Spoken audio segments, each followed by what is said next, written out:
In today's video, I have this question for you. Do you identify as someone who is a good sleeper, or do you identify as someone who's a poor sleeper? Big question. And when we have an identity belief, that's what we're going to talk about today is this identity belief. How can that belief that becomes so ingrained in us actually stop us from becoming a good sleeper? And what's the difference between the two of them? Because my husband, he's a good sleeper. He goes to bed, falls asleep, has his full night's sleep. Very rarely does he have a bad night's sleep. And he'll say that, like, I just go to bed. You ask him, what does he do for sleep? I just go to bed.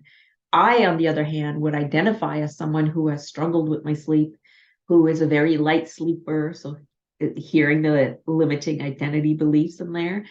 And I really am working on changing that belief still. So now the new belief that's created since I've been doing this work and since I got my sleep back under control is yes, there are nights that I struggle, but for the most part, I'm a good sleeper.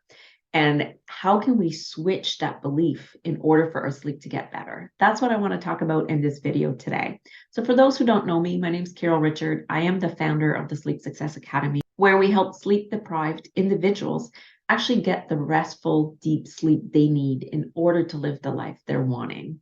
So if you haven't already done so, go to my website, sleepsuccessacademy.com. If you scroll down halfway through, on the homepage, you'll be able to put your name and your email address, and that will give you access to my free guide, 5 action steps to improve the quality of your sleep. And it will also subscribe you to my email list. At the same time, why don't you hit subscribe on this YouTube channel so you can get notified every week when I release a new video. All right, so I really want to dive into this, the identity belief of the difference between a poor sleeper and a good sleeper. And so from the book, Energy of Beliefs, the definition of a belief is something you think is true and upon which you base your thoughts about yourself in the world in which you live. And when it comes to our sleep, if my belief is that, oh my God, it takes me hours to fall asleep, then that's going to create my reality is going to take me hours to fall asleep, as opposed to someone who goes to bed quick and falls asleep within 5 minutes. They believe I'll fall asleep within 5 minutes. And the thing with beliefs that is so hard, like if somebody says just change your belief, it doesn't work that way, unfortunately, because the belief is really true to us at our core. Because it's our reality, it's what we live every day. The evidence that we have is that it takes me a few hours to go to sleep, and I am a poor sleeper. So I'm not lying when I say that, yet it's a limiting belief. It's an identity belief about ourselves that limits our life. And so if we can start doing the process of flipping this belief, then we can start doing the work, looking at it, 3 components I always talk about, like our emotional well-being, our thoughts and our belief, and our behaviors. Once I start flipping this belief, then my behavior when I go to bed, how I take care of myself, limits that I put on my time, as like stopping social media before bed, and all those things then become a big part of our sleep. But if we have the identity belief that I'm a poor sleeper, just switching our behaviors won't work. We have to do all 3. So how do I switch that belief and go from a poor sleeper belief to a good sleeper belief? Well, the first thing is you have to, step number 1, identify what your actual belief is. So, just start thinking in your mind as I name a few here, like, what is your belief? So what could be a limiting belief about our sleep, about being a poor sleeper? Something like, it takes me for hours to fall asleep. I've never been a good sleeper. I've always been like this. Um, Everybody else can sleep, but not me. I'm not built that way. One of my limiting beliefs was that my brain had no more off switch, so I couldn't shut my mind at night, and therefore I couldn't sleep. So I was just doomed. That was the belief I carried when I couldn't sleep. I was doomed. My brain was just on overdrive, and there was just nothing I could do to stop it. Now I know different today, but in that moment, that was really true for me. That's what I was living through. And so first is really step 1 is identifying what that belief is for you. And then we go to step 2, which is having compassion for yourself. So why do I say having compassion for yourself is important in this process? is because we have to realize that we're not being dramatic by having that belief. And I mean, I'm using that word, but it is currently true for us. And if we just try to tell ourselves to have another belief and we don't have compassion for the reason why we have that belief, then we start with self judgment, self neglect. So we're not taking care of ourselves as much because we're like, oh, I should just toughen up here and get over this belief. That's not how belief changes in our mind. Like we actually have neural pathways that say you're a bad sleeper. So we have to create that new groove. And it takes time and repetition and showing evidence to our mind and body that we can be a good sleeper. So step one, get clear on your belief. Step two is have compassion for yourself. And then this is the big step. Step three, holding the truth of what you're actually feeling, whether you use journaling, tapping, being with a coach, but really acknowledging what your current truth is. And I say your current truth because it can change. So we have this negativity bias where we see the world sometimes as dark and dreary if we haven't slept for a long time. Like this is where the compassion comes in. We're sleep deprived. It's hard to be positive.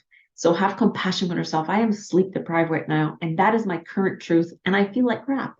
So that's what I want you to do with tapping, with journaling, with a coach, helping yourself get to that current truth. And we're doing that so that we can transform it, if you want to use those words. And so as you're holding your current truth, I also want you to start asking yourself these questions. What is the evidence that I have that makes me believe that I'm a poor sleeper? So what's that evidence? Let's get clear. And what we're also doing, so this is important to say, is we're not dwelling on this all day long. We're setting half hour to an hour aside to actually do this process so that we can clear it and move past it. But we actually need to set that time aside and ask ourselves, what's the evidence that I have that I'm a poor sleeper and I'm doomed for life? Well, last night, and get specific, last night it took me 3 hours to fall asleep. I wake up, I'm exhausted. So being all your current truths, list them out, bullet point them, just name them. I also like to add, as I'm doing it, I'm tapping with one hand, I'm writing with the other. So like I'm right-handed, so I'm tapping while I'm writing. That sends the calming signal to my amygdala that says it's okay to have compassion for yourself right now and to process this. So the first question is that.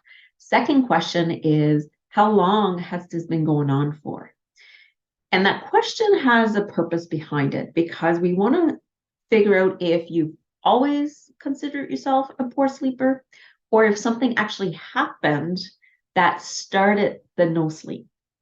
And so a lot of people, I'll say, what happened 5 or 6 months to current that was happening in your life before you stopped sleeping. So an example of this was someone who was really struggling with sleep. I'm like, what happened? And she said, well, my father-in-law passed away. And then I ended up having to help my mother-in-law do all the paperwork and sell the house. And so the amount of stress that got added to her on top of the grieving process for her father-in-law stopped her from sleeping. So then we used tapping and coaching to help her process those unprocessed emotions, and her sleep came back, right? So it's very important. This question has a purpose. What was happening at the time or up to 6 months before of when I stopped sleeping? And then from that information, you can get clear on how you can move past your sleep issues and get yourself to be a good sleeper again. So I hope this made sense. It's just a way for you to get clarity on what is actually getting in the way of your sleep so that you can then take the steps in order to fix your sleep. And again, I'm going to say this again, there's 3 components to fixing your sleep. There's her emotional well-being. And in that example I just gave, she was stressed and grieving and just had too much on her plate, but she had to shove down her emotions so she could be the support for her mother-in-law. And then there's our thoughts and belief, because once we start not sleeping, or we stop sleeping, whichever way I said that, then we create these beliefs and these thoughts that I'll never be able to sleep again. Something's wrong with my body. There's something wrong with me. And then our behaviors, they tend to then become like trying to sleep when we can, staying in bed when we're not able to sleep. We might drink too much coffee. We have to look at all three. And today, I just really want you to get clear on your identity belief when it comes to your sleep. So that's it for me today. I hope you found this video helpful. Don't forget to subscribe to my email list. Don't forget to subscribe to this channel. And if you have any questions, reach out support at sleepsuccessacademy.com. We're here to help you.